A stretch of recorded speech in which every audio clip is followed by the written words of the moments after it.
लोग इसको ये बताना है कि तीन लोग में टैक्स होगा कि नहीं होगा। ठीक है, पहला है साधारण निवासी, जिसको हम लोग निवासी भी बोलते हैं। ठीक है, साधारण निवासी। सेकेंड है असाधारण निवासी, असाधारण निवासी। और थर्ड है हमारा अनिवासी, अनिवासी। ठीक है, इसमें फर्स्ट पॉइंट इंग्लिश में बताता है उसका, इसको हम लोग रेसिडेंट भी बोलते हैं, रेसिडेंट। ठीक है, या ऑर्डिनरी रेसिडेंट। ठीक है, कॉलम देखिए बनाते हैं। ठीक है, इसको नॉन ऑर्डिनरीली रेसिडेंट,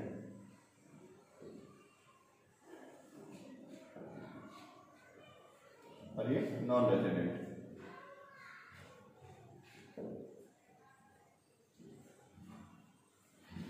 ठीक है, ये फर्स्ट पॉइंट हमारा।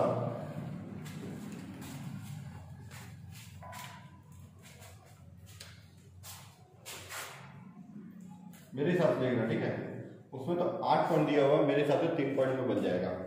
भारत में प्राप्त। ठीक है, आपके बुक में कितना दिया है? 8 पॉइंट दिया हुआ है, हम लोग केवल 3 पॉइंट से बनाएंगे। ठीक है, भारत में प्राप्त या प्राप्त मानी गई,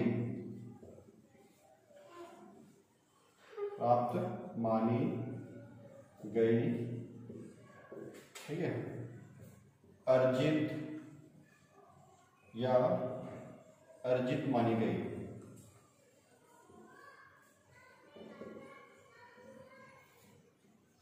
ठीक है, इंग्लिश में भारत में प्राप्त आय, आय छूट गया वर्ड हमारा। भारत में आय या तो प्राप्त हो रहा है या तो प्राप्त मान रहे हैं, अर्जित हो रहा है या अर्जित मानी गई। ठीक है, इनकम, इनकम रिसीव्ड और डीम्ड टू बी रिसीव्ड, मतलब मानी गई ना, deemed to be received, comma accrued और डीम्ड टू बी एक्रूड।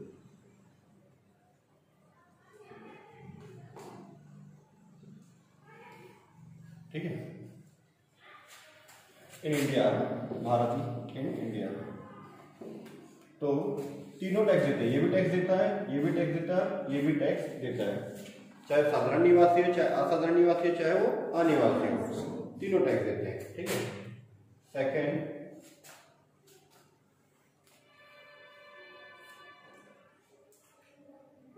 ठीक है, भारत के बाहर, भारत के बाहर व्यापार। ठीक है, भारत के बाहर व्यापार, परंतु नियंत्रण भारत में हो रहा हो, में हो रहा हो। ठीक है, business running outside India, outside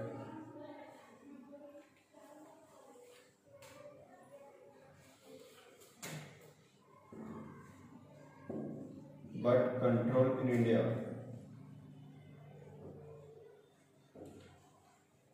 ठीक है, जैसे जापान में बिजनेस हमारा, ये हमारा चलो अमेरिका में बिजनेस है, पर कंट्रोल इंडिया से चल रहा है, पूरा मैनेजिंग सब चीज चल रहा है, वहां से भी स्टाफ बैठा है, पूरा कंट्रोल यहाँ से हो रहा है, चीजें है ना, सब चीज हमारे यहाँ से हो रहा है।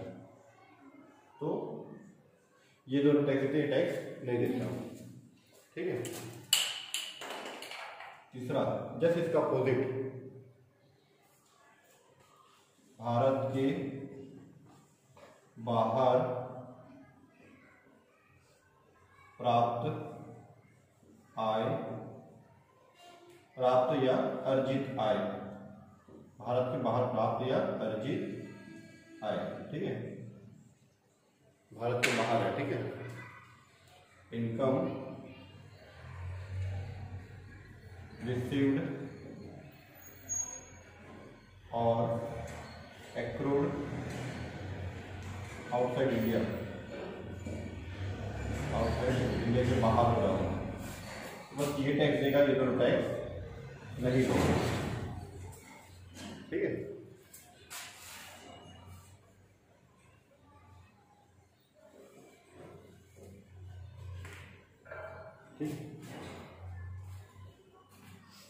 तो एग्जांपल समझाता हूँ, ठीक है। भारत में प्राप्त मतलब जैसे कहीं भी काम कर रहे हो सैलरी आपको भारत में मिल जाता है, ठीक है। इंडिया में आप काम कर रहे हो, इंडिया में आपको सैलरी मिल रहा है, या इंडिया में आप बिजनेस कर रहे हो, बिजनेस आपका कमा रहा है, तो भारत में प्राप्त या प्राप्त मान रहे हैं, ठीक है। अर्जित का मतलब होता है कि भारत में काम कर रहे हो, ठीक है, आपको पैसा भी मिला नहीं है या बाहर मिल रहा है, काम कहाँ कर रहे हो, भारत में कर रहे हो, तो भारत में अर्जित है, ठीक है। आपके पैसा आपको कहाँ काम करने का मिल रहा है, भारत में काम करने का पैसा मिल रहा है। इंडिया में काम करने का अगर आपको पैसा मिल रहा है तो वो इंडिया में अर्जित माना जाता है, इंडिया में एक्रूड मानते हैं, ठीक है। जैसे मान लीजिए चलो कोई फॉरेनर आता है, ठीक है, अमेरिका से, वो अमेरिका के लिए काम कर रहा है ना, और वो इंडिया में काम करता है 6 महीना, उसके बाद वो चला जाता है, ठीक है। ये 3 महीना 4 महीना जो भी काम करता है वो चला जाता है, तो सैलरी कौन देगा, वो अमेरिका के काम से आया था तो उसको अमेरिका वाला सैलरी देगा, ठीक है। अमेरिका का गवर्नमेंट या अमेरिका का जो भी बॉस होगा उसका, वो उसको सैलरी देगा, है ना। तो उसको बॉस उसको वहाँ का सैलरी देगा, लेकिन काम तो इंडिया में हुआ है तो इंडिया वाला टैक्स लेंगे, ठीक है। फिर ये भारत के बाहर व्यापार है, जापान में है, लंदन में, कहीं भी है, ठीक है, पर कंट्रोल अगर इंडिया से हो रहा है तो टैक्स ये दो लोग देंगे, नॉन रेसिडेंट नहीं देता, ठीक है। तीसरा है भारत के बाहर प्राप्त या अर्जित, सब चीज भारत के बाहर है तो सिर्फ ये टैक्स देगा, ये दोनों टैक्स नहीं देते हैं। और भेजने का टैक्स नहीं लगाते, जैसे कोई आपके यहाँ कोई फैमिली में कोई है जो बाहर दुबई वगैरह में या सऊदी अरब में जॉब कर रहा है, जैसे आजकल प्रचलन है कि लोग सऊदी अरब दुबई वगैरह जाते हैं, ठीक है, जॉब के लिए, कमाने के लिए, है ना, ज़्यादा पैसा कमा सके डॉलर में ऐसा करके, तो वो लोग जा रहे हैं और अपने फैमिली को पैसा भेजते हैं तो उस पर टैक्स नहीं लगता है, पैसा भेजने का टैक्स, इनकम टैक्स नहीं लगता, ठीक है। तो छोटा मोटा चार्ज लगता है वो लगता होगा, लेकिन यहाँ पे इनकम टैक्स लगता है। हम लोग यहाँ पढ़ रहे हैं इनकम टैक्स। इनकम टैक्स मतलब आप जो कमा रहे हो, आपकी जो आय है या आपका जो शुद्ध लाभ है उस पर जो टैक्स लगता है उसको इनकम टैक्स बोलते हैं, ठीक है। तो आय पे कोई टैक्स नहीं लगता, जो पैसा भेजा जाता है उसको कोई टैक्स नहीं लगता, ठीक है। क्वेश्चन नंबर 13 क्या बनाने बोला, देखो क्वेश्चन में, ठीक है। क्वेश्चन नंबर 13 के लास्ट में दिया हुआ है सकल कुल आय की गणना कीजिए, compute the gross total income if is resident, non ordinary resident और नॉन रेसिडेंट, ठीक है। चलो यहाँ पे लिखेंगे कंप्यूट या computation of gross total income, gross total income, ठीक है, सकल कुल आय।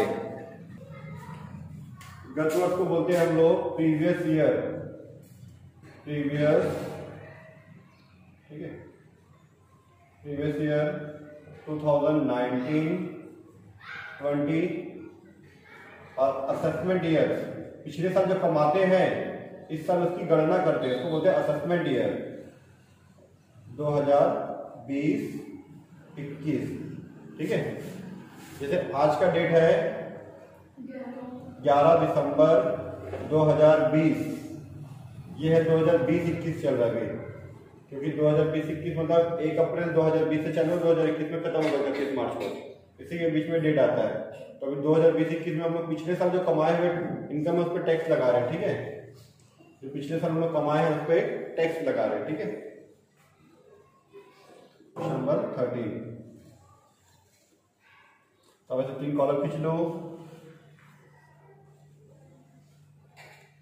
ये 3 कॉलम थोड़े छोटे छोटे खींचना, फिर आपका पार्टिकुलर बहुत छोटा हो जाएगा,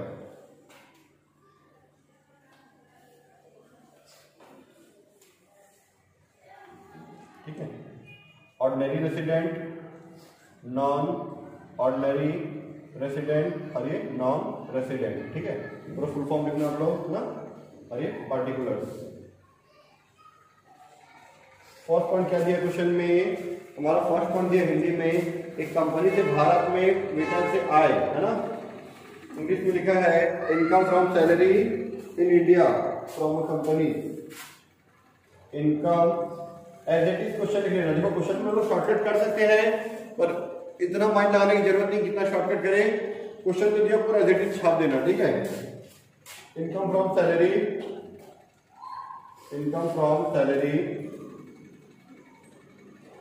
इन इंडिया फ्रॉम अ कंपनी, ठीक है। कंपनी से है 50,000, इंडिया में इनकम है तो तीनों देंगे टैक्स, 50,000, 50,000, 50,000 तीनों में आएगा। सेकेंड पॉइंट, एक भारतीय कंपनी से लाभांश इंग्लैंड में प्राप्त किया, वहीं खर्च किया। भले इंग्लैंड में प्राप्त हो, इंग्लैंड में खर्च करो, पर भारतीय कंपनी से लाभांश है, इंडियन कंपनी का डिविडेंड है। मैं बताया था इंडियन कंपनी का डिविडेंड क्या होता है, कर मुक्त होता है, एग्जेम्प्ट होता है। तो लिख देना, सेंटेंस पूरा सेम टू सेम छाप देना, ठीक है। और उसको लिख देंगे हम लोग एग्जेम्प्ट, कर मुक्त, ठीक है। मैं आपको कर मुक्त पर लिख बता दूंगा कल, ठीक है। आज मैं आपको फॉर्मेशन बता रहा हूं, ठीक है। Third point, income from house property in India. India में हाउस प्रॉपर्टी है तो तीनों टैक्स देंगे। अगर इंडिया में हाउस प्रॉपर्टी है, अगर इंडिया में कमाई हो रहा है, भले पाकिस्तान में पैसा मिल रहा हो और कमाई तो इंडिया में हो रहा है ना, तीनों टैक्स देंगे। 20,000, 20,000, 20,000, 20,000, 20,000 और ये 20,000। इंडिया में कमाई हो रहा है तो तीनों टैक्स देंगे, ठीक है। आपको रूल बस याद होना चाहिए। जो 8 पॉइंट को मैंने 3 पॉइंट में करवा दिया था, 3 पॉइंट को अच्छे से याद कर रहे हैं ना। Dividend from a foreign company received in England, deposit in bank there, मतलब सब चीज भारत के बाहर है, भारत की कंपनी नहीं है, वो विदेशी कंपनी है, सब चीज भारत के बाहर है, तो सिर्फ एक जन टैक्स देता है। सब चीज भारत के बाहर है, बाहर की कंपनी है तो सिर्फ एक जन, बस ऑर्डिनरी रेसिडेंट, बस, बाकी में डैश डैश। उसके बाद है income from business in Kolkata manage from USA, USA से मैनेज होता है, ठीक है, 20,000 रुपए। लेकिन बिजनेस कहाँ पे, कलकत्ता में है, तीनों देंगे। कलकत्ता में बिजनेस है तो पूरी कमाई कलकत्ता में हो रही है, तो पूरा तीनों को भी पैसा देंगे, ठीक है। पॉइंट नंबर 5, 20,000 रुपए, 20,000 रुपए और ये 20,000 रुपए। कलकत्ता में बिजनेस है तो पूरी कमाई कलकत्ता में हो रही है, तो तीनों देंगे। अगर यही भारत के बाहर बिजनेस होता, कलकत्ता से मैनेज हो रहा था, तो सिर्फ 2 लोग देते हैं। लेकिन बिजनेस कलकत्ता में, तो बिजनेस में एक्रूड हो रहा है, मतलब इंडिया में एक्रूड हो रहा है, तो तीनों देंगे, ठीक है, क्योंकि इंडिया का बिजनेस है ना। 6 point, income from a business in USA, बाहर में है पर कानपुर हेड ऑफिस से मैनेज होता है, मतलब इंडिया से मैनेज होता है, तो 2 लोग देंगे बस। Ordinary resident, non ordinary resident, 12,000, 12,000, क्योंकि इंडिया से मैनेज बस हो रहा है, बाकी इंडिया के बाहर है बिजनेस। 6 पॉइंट, ठीक है। 7 पॉइंट,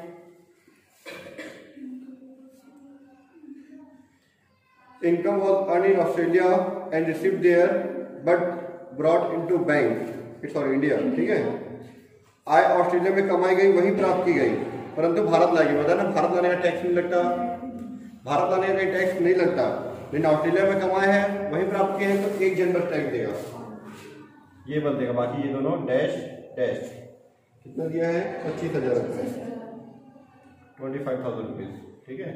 भारत लाने का टैक्स नहीं लगा है, लेकिन ऑस्ट्रेलिया में कमाया है, ऑस्ट्रेलिया में प्राप्त किए तो उसका देंगे, ठीक है।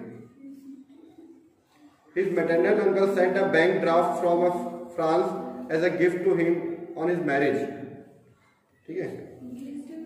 उसके मामा ने उसके विवाह पर उपहार स्वरूप फ्रांस से एक बैंक ड्राफ्ट भेजा, गिफ्ट में भेज दिया 20,000 रुपये, बेटा कि तू जा खर्चा कर लेना, ले लेना करके, ठीक है, तू सामान ले लेना, ऐसा करके दे दिया, ठीक है।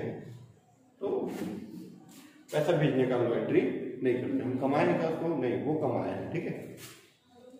तो डैश डैश डैश हमको ऐड कर लेते हैं, आंसर आ जाएगा हमारा। टोटल कर दो, ठीक है। तो हमारा इसका टोटल आ रहा है 1,37,000 रुपीज, और इसका था हमारा 50, हाँ ये था 1,02,000 रुपीज, अरे 90,000, 20, 50, 90,000 रुपीज। ठीक है, तो बुक का आंसर हमारा आ गया। ठीक है, तो इस तरह से बनता है हमारा competition of gross total income किसका, ordinary resident, non ordinary resident और नॉन रेसिडेंट का। ठीक है, आप लोग इसके पहले वाला जो क्वेश्चन नंबर 11 और 12 उसको बनाना है अभी।